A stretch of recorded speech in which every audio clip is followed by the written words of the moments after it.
Halo Dusana Info Sumbar, saya Fajar Navario sebagai brand designer di Auman Design Bureau.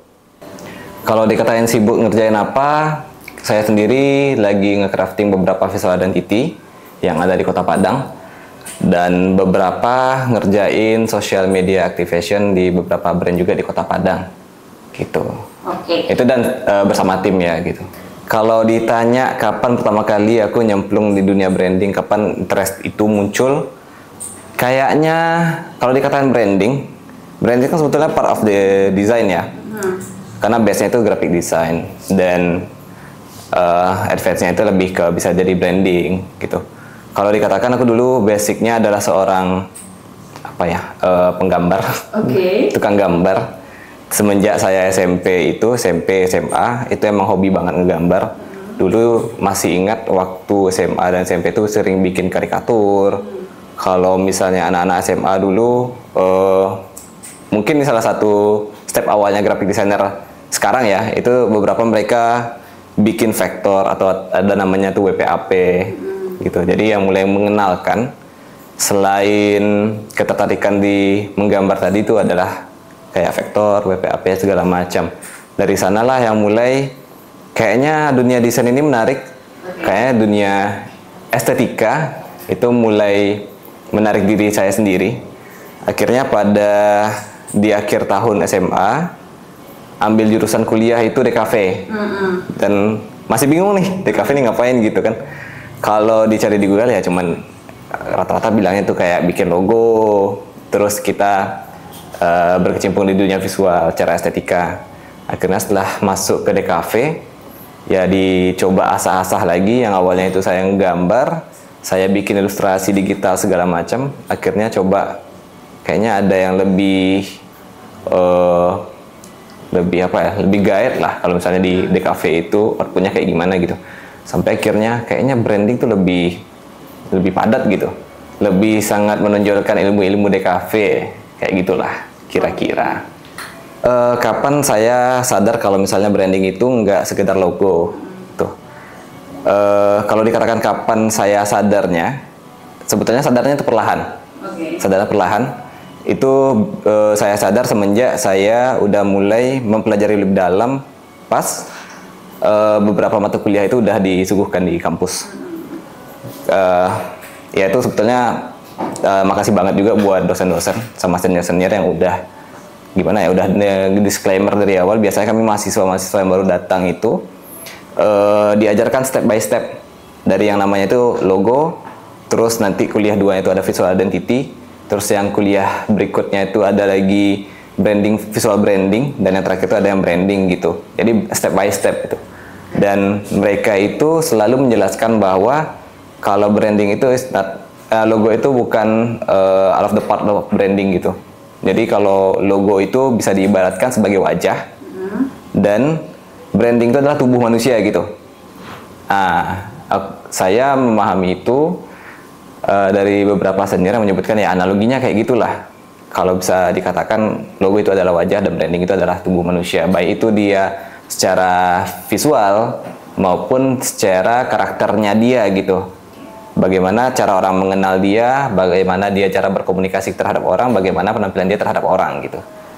Saya sendiri sebagai graphic designer menganggap bahwa iklim kreatif Padang sekarang itu udah mulai tumbuh.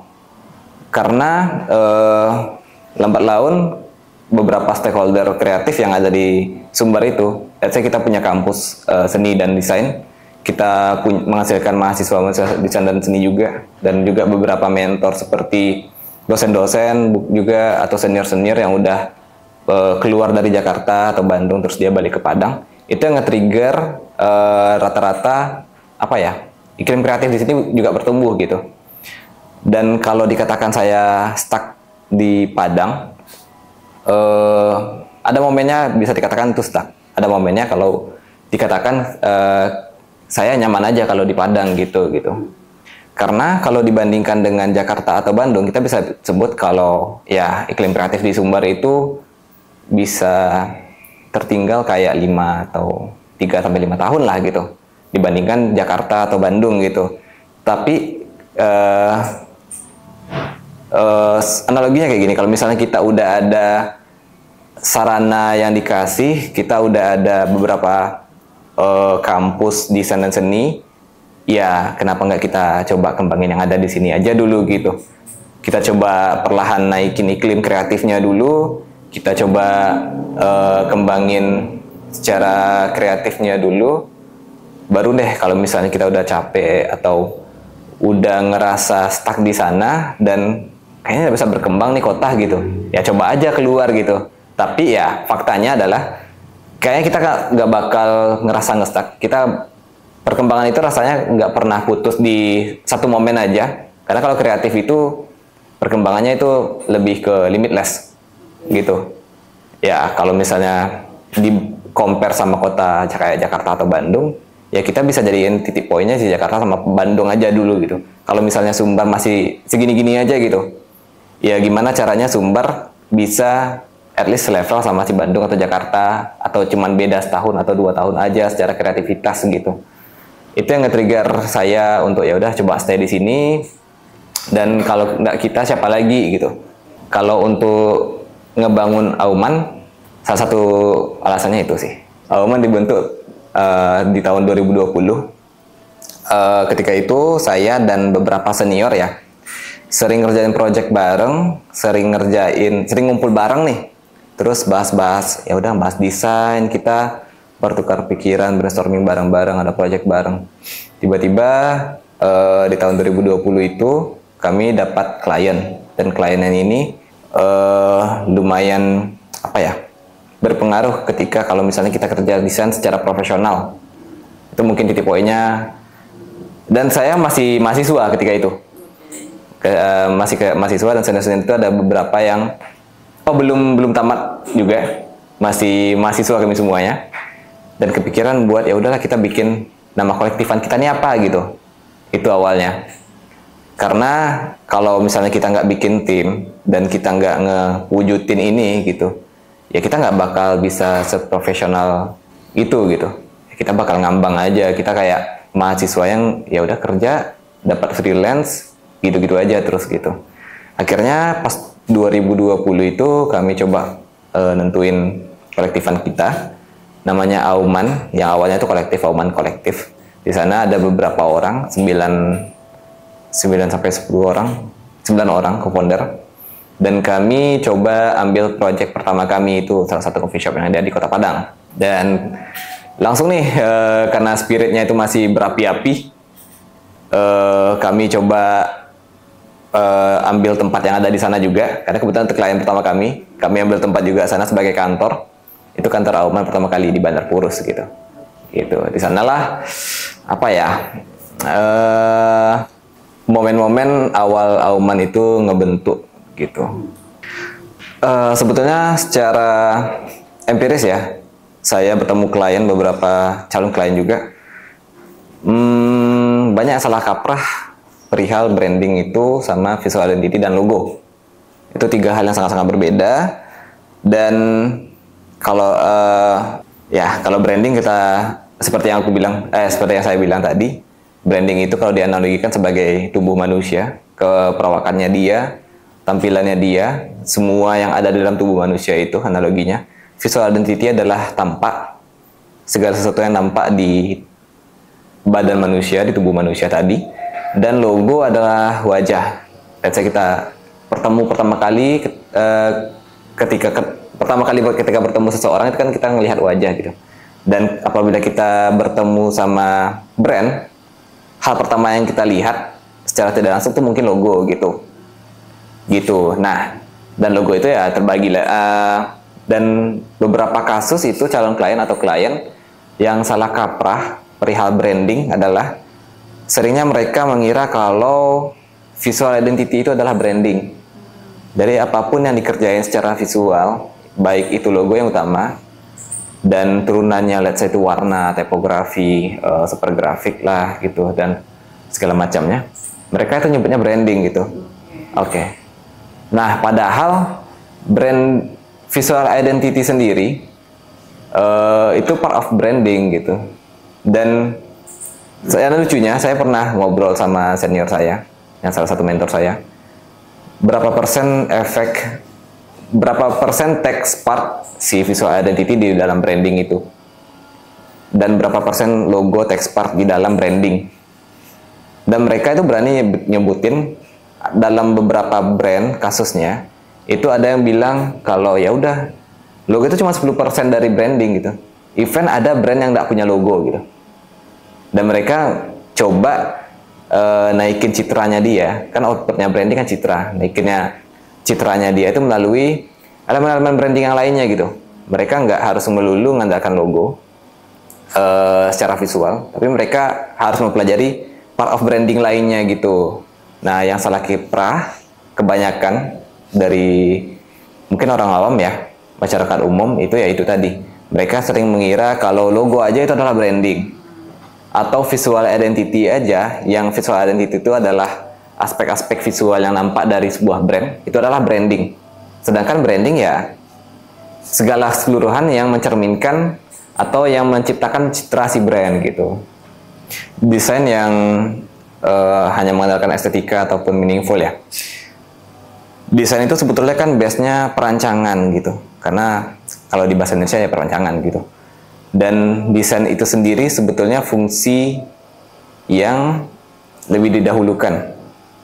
Jadi apabila kalau kita ngerancang, baik itu ya perancangan desain grafis atau perancangan interior atau perancangan arsitektur, rata-rata kita bakal mendahulukan fungsi terutama dibandingkan estetika. Walaupun estetika sendiri nggak boleh tertinggal gitu. That's why namanya tuh ada perancang visual gitu. That's why kita berhadapan dengan visual gitu. Nah, desain yang meaningful itu adalah desain yang bisa menyampaikan inti atau menyampaikan message dari si pengasih informasi gitu, dari brand. Kalau misalnya dikatakan kalau si desain grafis itu apa ya, dia harus punya estetika, itu sebetulnya adalah penunjang dari fungsinya tadi gitu, sebagai penarik perhatiannya tadi gitu. Dan tujuan utamanya desain tadi yaitu menyampaikan informasi sebetulnya, ditunjang dengan adanya si estetika yang tadi, poin estetikanya tadi gitu. Jadi kalau misalnya desain disebutkan dibilang dia berhasil atau enggak tergantung konteksnya. Kalau misalnya penyampaiannya itu berhasil, berarti desain tersebut berhasil, dan secara visual dia enak dilihat, secara estetika dia enak dilihat, berarti dia berhasil. Tetapi kalau misalnya dia cuma sekedar berhasil secara informasi, berarti dia kurang berhasil karena estetikanya tidak tertunjang gitu. Tetapi kalau misalnya estetikanya oke banget, tapi tidak memiliki informasi yang tersampaikan, tidak didapatkan oleh masyarakat umum atau audiens, bisa dikatakan mereka tidak maksimal gitu. Kalau dikatakan belum puas tuh pasti ada. Dan nggak mungkin nggak puas sih. Kalau dikatakan apa ya? Tapi walaupun nggak puas, dan bisa dikatakan beberapa itu ada yang nggak puas ya. Tapi sampai kapan ketidakpuasan itu terus berlangsung gitu? Sedangkan kita secara tupoksi kerja sebagai brand designer ya kita memenuhi kebutuhan klien gitu. Kita adalah desainer yang harus berpatokan terhadap brief, berpatokan terhadap needs and demands-nya si klien, dan tidak harus menyampaikan atau mengeluarkan ego kita berlebihan. Jadi apabila klien puas, kerjaan kita udah bisa diterima, dan desain kita merasa berhasil oleh orang-orang, that's all. Kita nggak harus mengeluarkan ego kita gitu. Faktornya seperti kadang saya mau explore banget nih terhadap identity yang ada gitu. Tetapi ya kalau misalnya dipatokin dengan target marketnya adalah segmen apa ya, segmen demografisnya adalah orang Padang gitu. Dan dengan egonya saya nyoba explore banget nih sampai kayak di luar kota atau di luar negeri dengan berbahasa Inggris gitu. Ya ternyata nggak cocok kan. That's why ya udah, kita kalau misalnya ngedesain nggak usah nurutin ego. Kita harusnya nurutin demand-nya klien dan cocokin sama audiens. Itu aja sih. Mungkin ada beberapa faktor sih kalau misalnya saya ambil dari POV-nya si business owner. Mungkin indikator faktor-faktor tersebut mungkin bisa jadi ya ketidakcocokan si perancangan terhadap jalannya bisnis bisa terjadi mungkin karena ya tidak relevan antara tujuan si brand ada terhadap visual yang ada mungkin ya. Itu salah satunya. Itu yang cukup berpengaruh dan beberapa case itu sering terjadi gitu. Itu yang paling sering. Let's say brand A setelah dirancang sedemikian rupa, mereka punya target market B2A gitu. Dan dengan tampilan visualnya yang dirancang adalah visual yang sangat elegan, visual yang sangat-sangat modern dan minimalis. Ternyata lambat laun si brand A itu tidak relevan lagi target market, visinya lagi gitu. Visinya tidak relevan dengan visi di awalnya dia ngerombak ulang dan target marketnya pun hilang kan, karena tidak kecocokan antara visual yang udah dibikin, yang dirancang dengan tujuan adanya brand tadi gitu. Ya mungkin faktor lainnya dia banting setir mungkin ada salah satunya mungkin ada sales atau ada beberapa faktor lain gitu. Beberapa proyek yang dikerjain di Auman rata-rata kami bangga karena beberapa proyek berarti kalau udah kelar, udah berhasil dikerjain, berarti klien takes part of our journey gitu loh dalam ngerancang sesuatu gitu. Mereka berarti setuju dan mereka berarti bekerja sama bersama kita gitu.